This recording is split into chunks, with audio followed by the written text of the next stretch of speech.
en la historia, Torre del Paine en silla de ruedas, pero con la ambición de poder comprar el equipamiento, levantar la información de cómo hacerlo y así poder permitir que otras personas lo repitan después de nosotros. Podcast de Nano de María. Todos los primeros y 15 de cada mes estaremos conversando con personas que tuvieron un cambio radical en su vida, ya sea por un accidente, una enfermedad o la muerte de un ser querido, y aún así supieron reinventarse. Historias inspiradoras, siempre desde la mirada de lo positivo. Stein, un amigo, emprendedor y CEO de Will the World, que vamos a estar hablando más adelante, también discapacitado con una lesión medular a nivel C5. ¿Cómo estás, Álvaro, hoy día? Hola, Nano. Qué rico conversar contigo y verte nuevamente. Pero, casado, Estoy pololeando y le acabo de pedir matrimonio a mi polola hace como 2 semanas, así que estamos en etapa de transición. la dura, yo no sabía. Sí, sí. Sí, Buena, buena. llevo pololeando hace como ya 5 años, vivimos juntos hace 2 años, ya era momento ya. Ya me echaban tallas toda la familia, todos los amigos de que ya cómo me demoraba tanto, pero fue un proceso conversado y ya, bueno, me caso prontamente. Muchas felicitaciones. ¿Te casas? ¿Cuántos años tenía actualmente, Álvaro? Yo tengo 38 años 38. y sí, mi polola tiene 29, así que tenemos su buena diferencia, pero yo soy muy inmaduro y ella es muy madura, así que ahí nos aceptamos. Ah, bien, ahí se equilibra, se equilibra. Oye, Álvaro, vamos a hablar mucho de toda tu vida, digamos, de todos los procesos, pero cuéntanos un poquito cómo era tu vida cuando chico, a qué colegio fuiste, eras bueno para los estudios, no eras bueno para los estudios, te gustaba el deporte, ¿cómo era ahí? Buenísimo, sí, mira, yo soy de Santiago, eh, soy el menor de 4 hermanos hombres. Mis vecinos eran mis primos, que también eran como más grandes que yo, y entonces mi vida fue partió muy en torno a estar con muchos hombres mayores que yo, ¿cierto? Lo cual tiene ciertas implicancias, ¿cierto? O sea, me tocó defenderme mucho de chico, también me tocó ser un poco agrandado para mi edad normalmente. Vengo de una familia donde el deporte siempre ha sido súper importante y fui deportista de muy chico, partí jugando mucho fútbol y mucho tenis.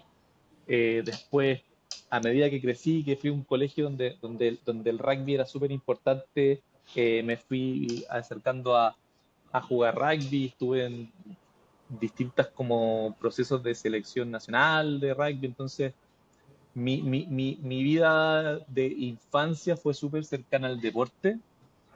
Siempre me fue bien en el colegio también, viendo también como ejemplos de gente mayor, me di cuenta que yo era bueno para esforzarme, tenía como la resiliencia y el esfuerzo era como una característica en mí, entonces siempre, más que ser muy Mateo o genio, era súper esforzado y me iba bien en el colegio y también buen amigo de mis amigos, también eso también es algo que me podría caracterizar desde mi infancia. Oye, bueno, eso sí, vamos a hablar de tus amigos más adelante. Cuando decís que en el fondo erais un poco agrandado, ¿agrandado en qué sentido? ¿Te ibais de carretes con tu hermano y tus primos? ¿O en qué sentido era agrandado? Mira, como que nunca me intimidó eh, estar rodeado de gente que era mayor que yo. Mis 3 hermanos mayores con el cual tengo más cercanía de edad tiene 5 años más que yo. El que tiene el mayor de mis hermanos tiene 11 años mayor que yo. Entonces, tenemos mucha diferencia y la diferencia de edad no implicó a que fuéramos distantes, ni mucho menos. Ellos siempre como que me incorporaron en sus cosas, entonces siempre como que si es que había una pichanga de hermano o primo, yo aunque tuviera mucho menos edad, jugaba igual. Eh, Me tenía que defender, entonces también como que un poco en el colegio no me intimidaban los que eran más grandes y muchas veces eso me jugó malas pasadas porque los trataba de igual a igual y algunas veces me terminaban pegando sin la la empatía que podía tener un hermano, ¿cierto? Que no se le pasara la mano. Entonces como que siempre tuvo una personalidad como de confianza en mí mismo, por así decirlo también, ¿cierto? Cuando era chico. Buenísimo, buenísimo. Y bueno, a los 18 años eh, tuviste un accidente en auto que te dejó con una lesión medular a nivel C5. Eh, Cuéntanos cómo, no cómo fue el accidente, sino que cómo fue el proceso en el fondo de adaptarte a esta nueva vida que se te imponía. Efectivamente, yo hoy día, igual que el nano, para que la gente lo audiencia, yo tengo una lesión medular a nivel C5, me muevo en una silla de ruedas manual, y esto ocurrió porque a los 18 años tuve un accidente en auto. Eh, yo estaba estudiando en mi primer año de ingeniería en la Chile, estaba estudiando, y de vuelta de un carrete donde estábamos celebrando como que había terminado mis primeros exámenes del primer año, eh, un curado se tiró en contra del tránsito y se chocó un auto que yo iba con mis amigos, yo iba en el asiento de atrás a la derecha, y tuve una lesión medular a nivel C5, C6, ¿cierto? Y desde ese momento tengo paralizado el cuerpo desde el pecho hacia abajo, muevo parcialmente los brazos, no muevo los dedos de mis manos, y, o sea, evento ultra y profundamente trágico, terrible, o sea, como que fue muy difícil para mí eh, aceptar la situación en la que me había enfrentado, porque obviamente que jamás pensé que me iba a poder pasar algo así. Probablemente si me preguntáis una semana antes de mi accidente, ¿qué sería lo peor que te podría pasar en la vida? Y yo te hubiera respuesto, bueno, tener una discapacidad y no poder caminar y no poder hacer las cosas que yo amaba, que eran eh, o sea, hacer deporte, jugar rugby, jugar fútbol. Hacía mucho windsurf también, me encantaba el mar, me encantaba la naturaleza. Eh, y fue un proceso incremental en el cual partió de un poco de asimilar lo que me había pasado, entender de que mi cabeza afortunadamente no había tenido daños de mi accidente, y que yo iba a tener que aprender a vivir de nuevo, ¿cierto? Y para ponerte un poco el contexto de cómo yo siempre cuento el proceso que me tocó vivir, es que yo estuve como un mes en la UCI, ¿cierto? Como donde estaba como con riesgo vital y un poco estabilizando mi lesión y desde ese momento, cuando ya te estabiliza la lesión, uno parte el proceso de rehabilitación donde con lo que te tocó quedar así con tu movilidad, aprender a hacer todo de nuevo en base a la movilidad con la cual quedaste. Y cuando yo estaba en ese proceso de UCI, mi familia, que fue fundamental con mis amigos de mucho apoyo, me decían, oye, tú te la vas a poder, vayas a salir de acá y vayas a entrar al proceso de rehabilitación, vayas a tener que hacer ejercicio, vayas a tener que hacer fuerza, vayas a tener que ir al gimnasio y adaptarte. Y yo decía como, bueno, yo estoy acostumbrado a esto, ¿cierto? Era deportista, había pasado por procesos de entrenamiento, de ponerme en una situación de esfuerzo y de mentalidad para poder cumplir objetivos. Entonces, eh, yo dije, ok, me la juego, dale, estoy preparado para eso. Oye Álvaro, Cuando paso esa etapa, eh, las primeras sesiones me acuerdo que me tocaba levantar la muñeca 20 veces. sí. Ya la décima ya no tenía fuerza para poder levantarla. Entonces era como, ok, esto es totalmente distinto a lo cual yo estaba preparado, ¿cierto? Y ahí fue fundamental el tener una fuerza de apoyo de amigos, de familia que no me dejaron solo en ningún minuto y me dieron la confianza de que yo sí estaba capacitado mentalmente para afrontar un mundo del cual no tenía ni idea qué iba a ser, pero que al menos iba a tener ese apoyo de familia para poder afrontarlo y fue clave para yo ponerme la camiseta de decir, ok, estoy dispuesto a pasar por este proceso, vamos a meterle con todo y sea lo que sea, voy a afrontar cualquier desafío que se me pase por delante. O sea, Con mucho miedo, con mucho miedo y con mucha incertidumbre, pero dispuesto a afrontar lo que tenga que ser.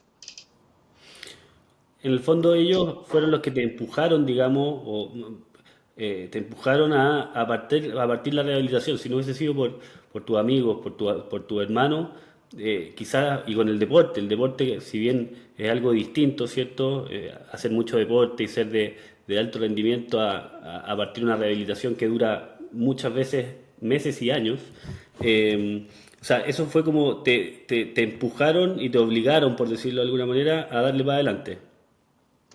Sí, mira, exactamente y súper similar a, yo conozco tu caso, Nano, y me imagino que tienen muchas cosas en común. Hace poco salió una película que se llama Full Circle, ¿ok? Está Círculo Completo, Full Circle, está en Netflix, y cuenta una historia de una persona con lesión medular, con una lesión distinta a la nuestra, pero proceso similar, y hablan mucho de que, claro, lo importante de nosotros a tener esa capacidad de enfrentarnos a lo desconocido, ¿cierto? Y yo siempre lo discutí ayer con mi hermano que también vio la película, que yo siempre he puesto como causa principal al desarrollo de mi vida, que hoy día me siento una persona plena, feliz, orgulloso de mí mismo, al apoyo que he tenido de mi familia y de mis amigos, ¿cierto? Y para mí eso es como lo principal. Y él me decía como ese apoyo y apoyo a mis amigos no hubiera sido relevante si es que yo no hubiera tenido esa capacidad de enfrentarme a esa incertidumbre, a eso desconocido, que todas las personas con discapacidad, con una lesión medular, nos enfrentamos porque tú todo en la vida, normalmente, hay algo a que acudir, ¿cierto? Tu papá está enfrentándote a estudiar. Bueno, probablemente algún familiar tuyo, tu papá, tu familiar o algún amigo pasó por eso y te puede guiar más o menos. Claro. Te enfrentáis a enfrentarte a la pérdida de alguien, ¿cierto? A la pérdida de un ser querido. También probablemente hay alguien en tu círculo cercano que te pueda guiar y ayudar en el proceso, o enfrentar una deuda o un desafío profesional, lo que sea. Yo lo que me he dado cuenta es que muchas veces cuando uno tiene una lesión medular, no hay muchas personas, no hay demasiados a quien acudir. Y es todo medio como incierto y uno tiene que armarse su propio camino. Yo creo que el complemento entre apoyo demasiado potente que yo he recibido de mis amigos y de mis familiares, y después puedo contarte cómo ha sido y llevarlo al específico, con esta capacidad que yo creo que he logrado adquirir, que no la tenía antes de mi accidente, pero la he logrado construir en el camino de enfrentar desafíos inciertos y que esa incertidumbre no sea terrible y ser capaz de afrontarla. Perfecto. Oye, bueno, en ese sentido, y hablando un poco de lo incierto y que no hay mucha gente que anda en silla de ruedas, yo me acuerdo cuando tuve el accidente, la primera persona que vino a verme fuiste tú. Fuiste tú, me acuerdo perfecto, en el Hospital del Trabajador, que llegaste con tu silla de ruedas moviéndola solo. Yo dije, weón, oye, la cagó este weón. Y en el fondo eso también da un poco de esperanza a la gente que es nueva en esto. ¿Tú tuviste un Álvaro Silverstein que yo, como lo tuve yo en ese minuto? O sea, absolutamente. Y para mí también, igual que para ti, y me llena de orgullo escucharlo, qué bueno que fue como una motivación positiva esa visita que yo te hice. Y hubieron dos personas que me fueron a visitar en mi momento. Uno se llama Peter Lodge y la otra persona se llama Felipe Orellana, los cuales me fueron a visitar en su momento. El primero fue Felipe, él tenía como 5 años más que yo, y me fue a ver, me acuerdo, con su polola de ese entonces. Él ha tenido como 8.000 pololas después. También es un buen entrevistado que puede entrevistar. Pero fue con su polola y me acuerdo que fue a verme un jueves y estaba preparándose para irse de camping con sus amigos el viernes. Y yo así como, está pololeando, se ve feliz, está estudiando psicología, me acuerdo que estudiaba en su minuto, y se va a ir de camping con su amigo. O sea, todo lo que yo soñaba con poder reconstruir en mi vida. Y fue tan impacto estas dos personas, el Felipe y el Peter, en mi vida y de ganar confianza y verlos y que me enseñaron todo lo que ellos ya habían pasado, que yo me propuse en mi vida que cada vez que iba a saber de alguien que iba a tener una situación similar a la mía, yo iba a ponerme a disposición a esa persona. Y ya han pasado 20 años desde mi accidente, no sé, pues han sido yo creo que más de 100 personas las personas que yo me he acercado cuando sé que han pasado por una situación similar a la mía. Porque lo mismo, porque para mí fue tan importante esas dos personas que me abrieron el camino y me abrieron mi mundo y yo busco también lo mismo. Sin duda es algo que uno cuando está recién en esa no dice, no voy a poder pololear, no voy a poder hacer nada. Y en el fondo, al final, te vas adaptando. Y en ese sentido, yo igual te quería preguntar, ¿cuál es la diferencia? ¿Tú te caíste en qué año, Álvaro? 2004. En el año, ¿cuál es la diferencia en andar en una silla de ruedas el año 2004, donde no habían teléfonos, smartphones, no habían la tecnología que tenemos hoy en día, con respecto a lo que estamos viviendo el día de hoy, el 2024? Uf, qué buena pregunta y la verdad es que somos unos afortunados. Al final de cuentas, eh, yo cuando me accidenté, era muy difícil ver a una persona en silla de ruedas haciendo su vida normal en la calle, ¿cierto? Yo volví a estudiar un año después a ingeniería en la Católica y era la única persona en silla de ruedas prácticamente en el campus, en San Joaquín, estudiando. Habían creo que dos o tres personas más en silla de ruedas estudiando en ese mismo minuto en el campus San Joaquín, que es un campus que hay más de 20.000 estudiantes. Y con lesión más Eh, baja. y con lesiones más bajas, claro, en el acceso a trabajar ni hablar, ¿cierto? La infraestructura en las calles. Creo que en ese momento la línea uno era la única que tenía ciertos como estaciones de metro accesibles. Eh, las micros en las calles no tenían rampa.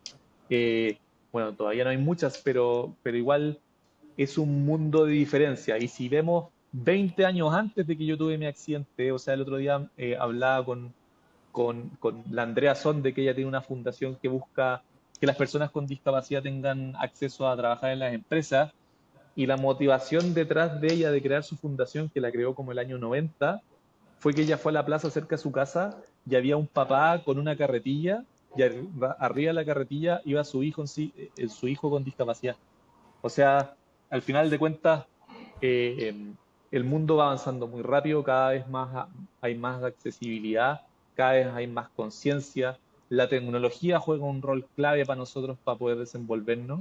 Y por eso digo que somos afortunados de vivir cuando vivimos, porque si nos vamos ya 40 años atrás, o 60 años atrás, las sociedades discriminaban a las personas con discapacidad y pensaban que eran personas que estaban endemoniadas y que tenían que estar excluidos totalmente de la sociedad, ¿cierto? Entonces, eh, el mundo cambia rápido y felizmente para nuestro como beneficio es más fácil, cada día es más fácil vivir con discapacidad que antes.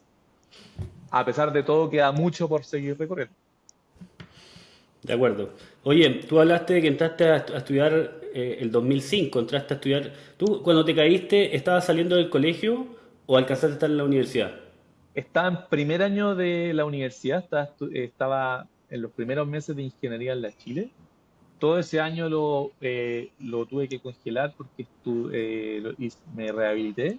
Y el siguiente año, el año 2005, entré a estudiar ingeniería ahora en la Católica. Me cambié a universidad porque la Chile era súper inaccesible, entonces me cambié a un campus más accesible. Ya, perfecto. Y ahí entraste a estudiar ingeniería civil industrial.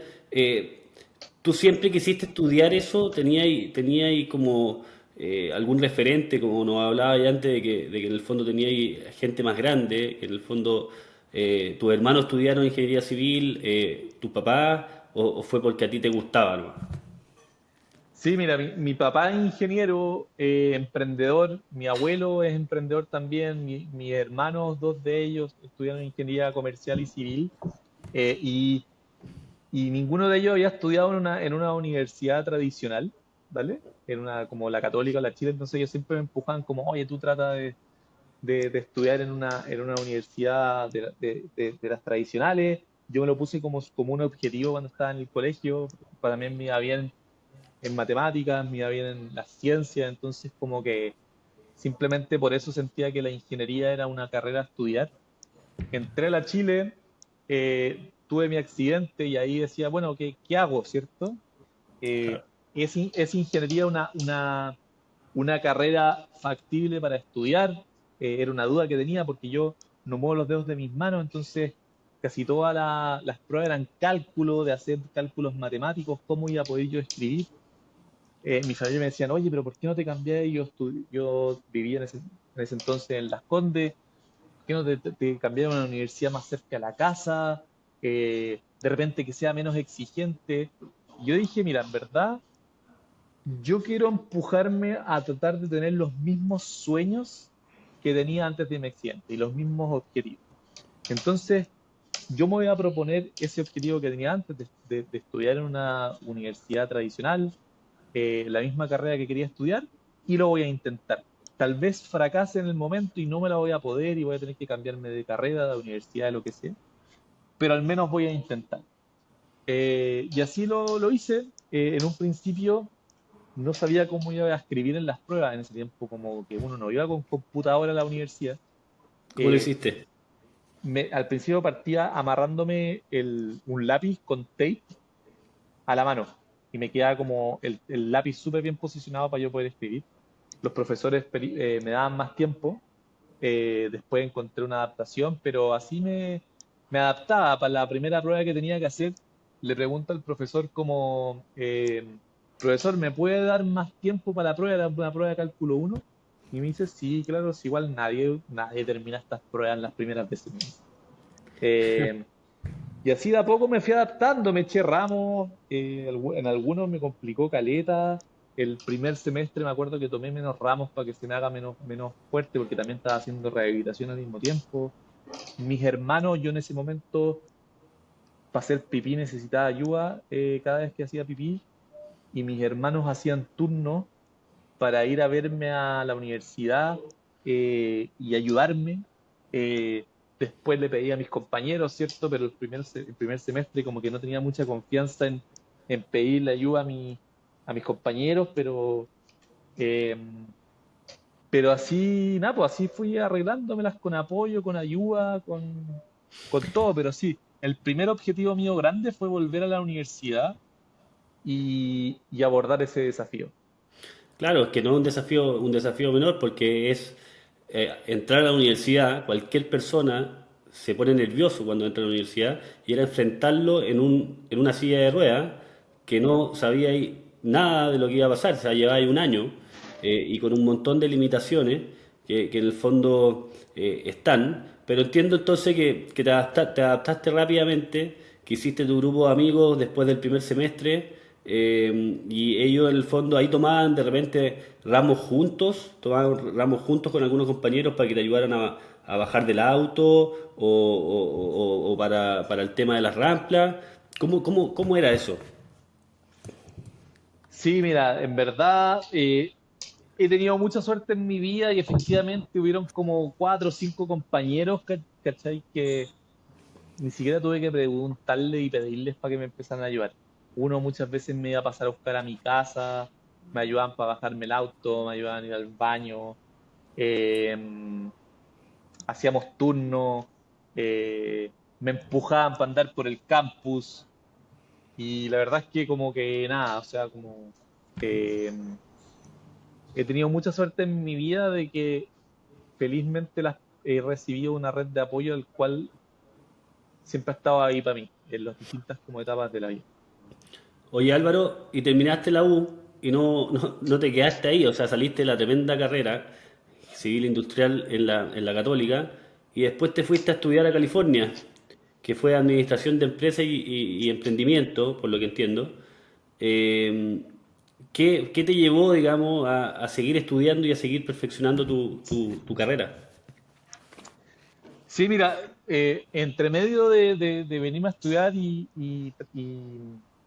salir de ingeniería, trabajé como 5 años. Trabajé primero en una consultora que se llama Matrix Consulting, igual fue chora experiencia. Yo estaba con harto miedo cuando entré al mundo laboral. Obviamente que pensaba, tenía miedo de que no me dieran pega por tener una discapacidad. Resultó siendo todo lo contrario, que el mundo laboral se me abrió súper fácil. Encontré muchas empresas que estaban súper predispuestas a incluirme y aprender en el camino conmigo en cómo era tener una persona con discapacidad en la empresa. Mi primera pega fue en una consultora que se llamaba Matrix Consulting, era una empresa que tenía como 50 empleados, era de súper excelencia. Y la primera reunión que tengo es con uno de los socios de esa empresa. Y él me dice, oh, qué bacán tenerte contigo, vamos a aprender tanto de ti, ¿cachai? Y eso me cambió mucho tanto el switch como yo tenía tantos miedos en ese primer día de cómo yo tener que adaptarme, de cómo tener que demostrar. Y desde la contraparte me estaban diciendo, oye, vamos a aprender de ti, vamos a aprender de cómo nosotros también adaptarnos e incluir una persona que tenga discapacidad.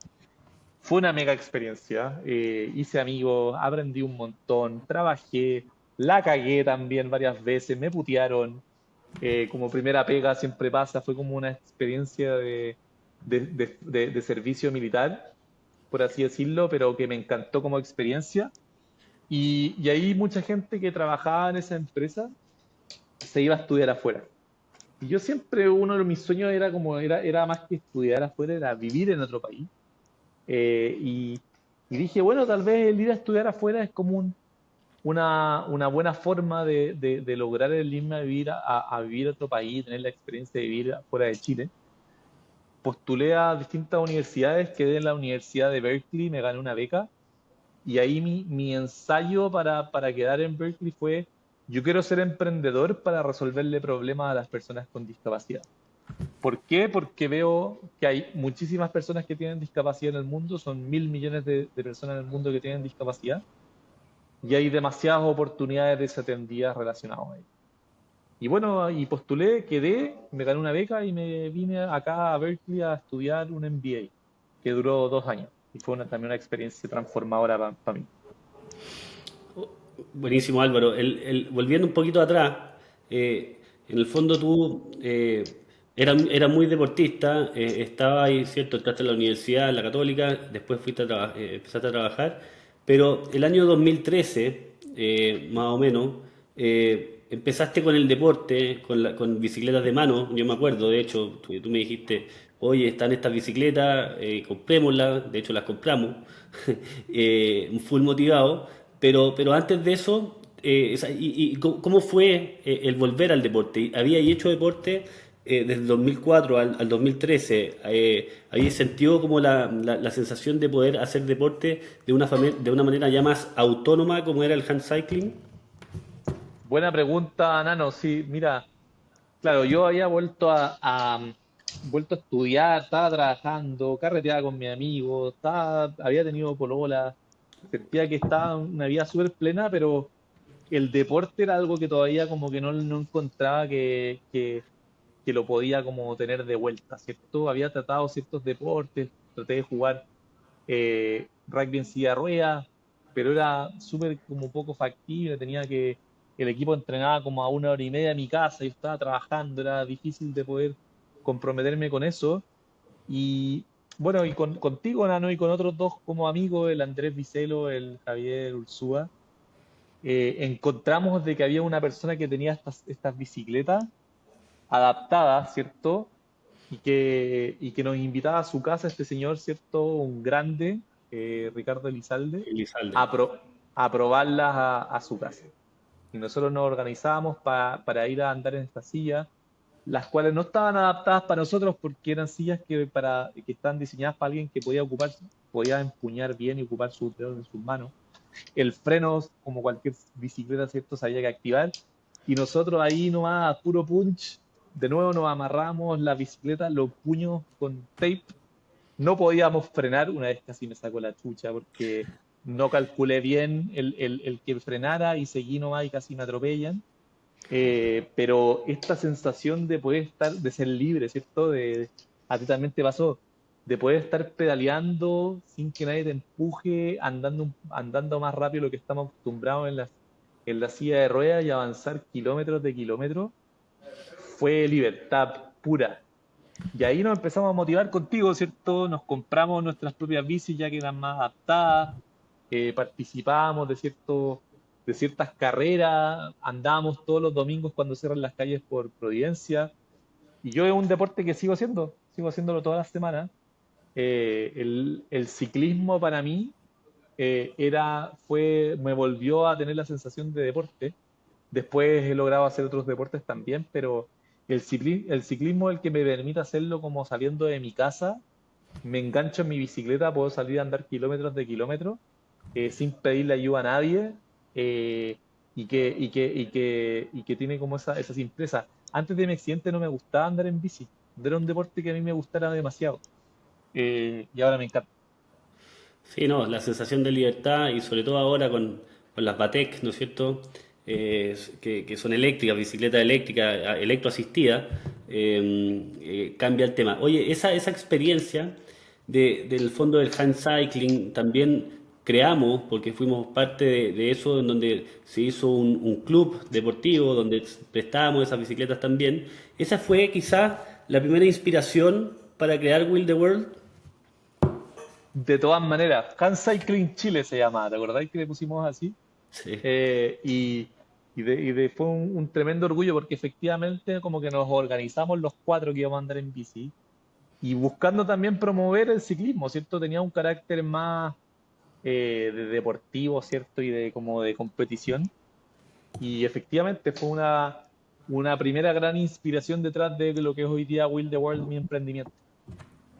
Vamos a hablar de Will the World un poquito más adelante, el 2016, y ahí en el fondo partimos con Will the World. 2016 hiciste un viaje a las Torres del Paine, algo que era pero totalmente inesperado para alguien con algún tipo de discapacidad, y menos en silla de ruedas.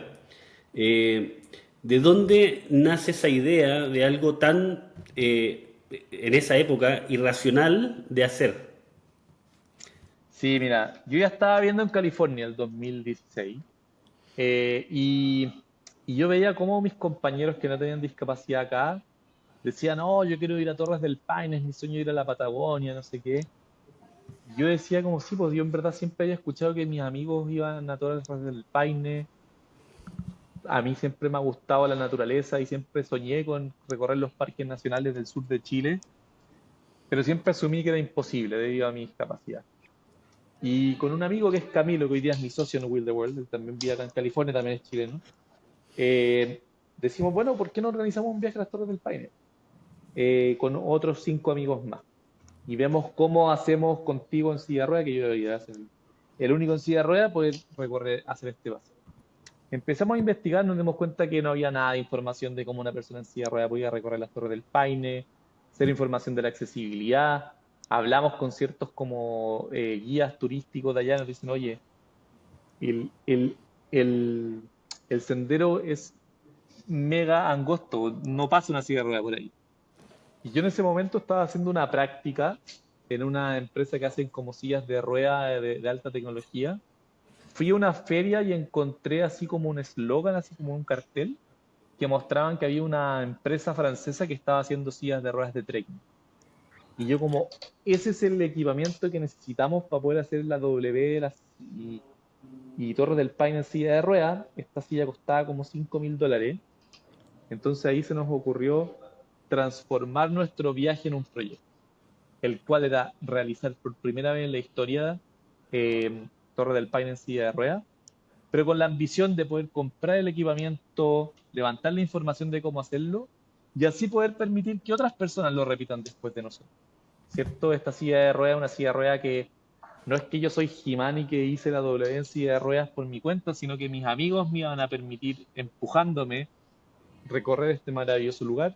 Entonces yo pensaba, bueno, cualquier persona de cualquier grupo de amigos podría también organizarse para poder repetirlo en el futuro. Y nosotros íbamos a dejarla así allá, entrenar a un tour operador y levantar la información de cómo hacerlo. Cuento corto, yo me convertí en la primera persona en la historia en completar el circuito W en las Torres del Paine. Fue un viaje alucinante, increíble, maravilloso, lloramos, lo disfrutamos, nos cansamos porque fue una aventura épica y nuestra historia se hizo súper conocida, se viralizó Y ahí empezamos a recibir mucha gente que nos empezó a comentar diciendo, oh, qué increíble ese viaje, yo también lo quiero repetir. Y le empezamos a organizar este viaje a otras personas.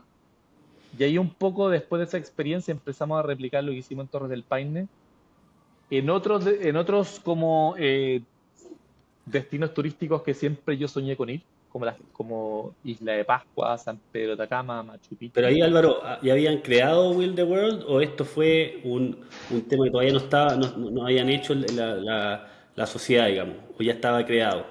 Creamos Will the World como un concepto, pero no lo habíamos como concretado como una sociedad, como una empresa, ¿cierto? Y ahí como que nos dimos cuenta que efectivamente que el turismo accesible es algo, es una oportunidad desatendida, que las personas con discapacidad se enfrentan a diversos desafíos cuando quieren viajar, que las empresas de turismo no saben lo que es la accesibilidad, las plataformas para buquear oferta turística no están pensando en la accesibilidad, y ahí un poco decidimos crear Will the World. Y Will the World, ¿qué es lo que es? Es una startup con el propósito de hacer el turismo accesible, hacer el mundo accesible, y a través de una plataforma web que es willtheworld.com, nosotros estamos listando oferta turística accesible, hoteles, experiencias, paquetes turísticos con información detalladísima de la accesibilidad. Así las personas con discapacidad pueden saber con detalle y con confianza lo que se le adecua a sus necesidades específicas. Oye, Álvaro, oye, en un principio, bueno, tú fuiste a las Torres del Paine, después fuiste a Isla de Pascua, tú fuiste y en el fondo sabías lo que había. Después me imagino que cuando empezó a crecer esto, había muchos hoteles, que es lo que nos pasa o nos pasaba antes de Will the World, que no teníamos el detalle de la foto, de las medidas, nada. O sea, ustedes también como Will the World se tienen que haber encontrado con esa problemática en donde trataban de hacer de operador turístico, llamaban al hotel y la información quizás no estaba. ¿Cómo empezaron a hacer esa base de datos y levantar esa información? Efectivamente, mira, con los destinos que yo y mi socio y las personas que partieron con Will the World con nosotros soñábamos con ir y pensábamos, bueno, ¿cómo podemos hacer que las personas con discapacidad puedan recorrer estos lugares?